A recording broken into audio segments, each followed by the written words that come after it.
তাঁতৰ শালত কাপোৰত সপোন ৰচা এজন কৰ্মোদ্যমী অসমীয়া ২০টাতকৈও অধিক বৰ্ষ নিজা ঘৰতে বোৱা কটাৰ কাম কৰি নিজে স্বাৱলম্বিতাৰ পথ প্ৰশস্ত কৰিবলৈ সক্ষম হৈছে এইগৰাকী ব্যক্তিয়ে। এই ব্যক্তিগৰাকীৰ নাম হৈছে ভৰত গোহাঁই। ভৰত গোহাঁইয়ে নিজৰ ঘৰতে 10খন তাঁতশালত স্থাপন কৰি গাঁৱৰে শিপিনীসকলক লগত লৈ কৰি গৈছে কাপোৰ বোৱা কটাৰ কাম। ভৰত গোহাঁইৰ তাঁতশালত গামোচা, চাদৰ, মেখেলা, ৰুমালকে ধৰি বিভিন্ন জনজাতিৰ সাজ পোছাকসমূহ বৈ প্ৰস্তুত কৰে। অসম, উত্তৰ পূব তথা ভাৰতৰ বিভিন্ন ৰাজ্যত যুটিখা বয়ন শিল্প উদ্যোগত প্ৰস্তুত কৰা কাপোৰৰ চাহিদা আছে বুলি জনাইছে ভৰত গোহাঁইয়ে।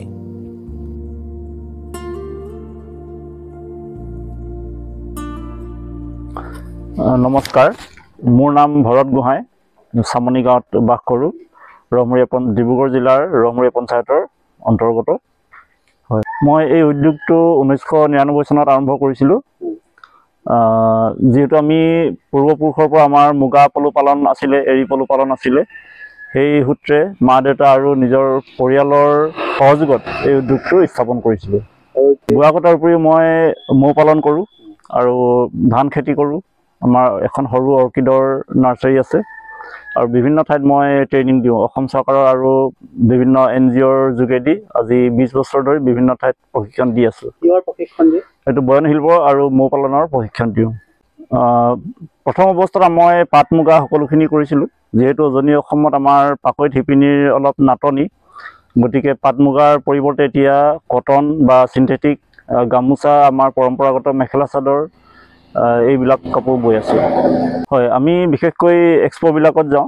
এক্সপ'বিলাকৰ পৰা বিভিন্ন গ্ৰাহকে ক্ৰয় কৰে আৰু প্ৰথম অৱস্থাত মই আমেৰিকালৈও মুগা কাপোৰ পঠিয়াইছিলোঁ যেতিয়া প্ৰথম উৎপাদন কৰি আছিলোঁ তেতিয়া। আৰু সদ্যহতে অসম আৰু অসমৰ বাহিৰত বিক্ৰী হয় কাপোৰ। সদ্যহতে 5গৰাকী এতিয়া নিয়োজিত হৈ আছে। হয়, এতিয়া 5গৰাকীয়ে কাম কৰি আছে। মই সম্পূৰ্ণ স্বাৱলম্বী এই উদ্যোগৰ জৰিয়তে, আৰু লগতে 5টা পৰিয়ালকো মই সংস্থাপন দিছোঁ। আৰু অন্য কিছুমান ব্যক্তি আমাৰ পৰা কাপোৰ লৈ গৈ তেখেতলোকেও বিক্ৰী কৰি পেলাই অৰ্থ উপাৰ্জন কৰিছে বুলিয়ে ক'ব লাগিব। কিন্তু আমি যেতিয়া নেকি এই অনুষ্ঠানটোৰ লগত জড়িত, আমি এই অনুষ্ঠানটোৰ ওপৰতে আমি জীয়াই আছোঁ। আৰু এই অনুষ্ঠানটোৰ যোগেদি আমাৰ কেইবাগৰাকীও কৰ্মচাৰী আছে, সিহঁতকো নিয়োগ কৰা হৈছে আৰু আমাৰ নিজৰ পৰিয়ালটো ভৰণ পোষণ দিয়া হৈছে, ল'ৰা ছোৱালীক পঢ়া শুনা কৰা হৈছে। ইফালে আকৌ তেওঁ নিজা ঘৰত মৌ পালন কৰিও উপাৰ্জনৰ বাট মুকলি কৰি লৈছে। মৌ পালন কেনেকৈ কৰিব লাগে তাৰো প্ৰশিক্ষণ বিভিন্ন স্থানত বিভিন্নজনক প্ৰদান কৰে গোহাঁইয়ে। বয়ন শিল্প উদ্যোগ মৌ পালনৰ জৰিয়তে স্বাৱলম্বী হোৱা ৰহমৰীয়াৰ ভৰত গোহাঁইয়ে বহুকেইটা পৰিয়ালক ইয়াৰ জৰিয়তে সংস্থাপনো প্ৰদান কৰিছে। অসমৰ গ্ৰাম্য অৰ্থনীতি টনকিয়াল কৰা ভৰত গোহাঁইৰ দৰে কৰ্মোদ্যমী ব্যক্তিসকলক চৰকাৰ তথা প্ৰশাসনেও সহায় সহযোগিতা কৰি উৎসাহ প্ৰেৰণা যোগোৱাৰ প্ৰয়োজনীয়তা আছে। ডিব্ৰুগড়ৰ পৰা ৰক্তিম দাসৰ প্ৰতিবেদন, লোকেল 18।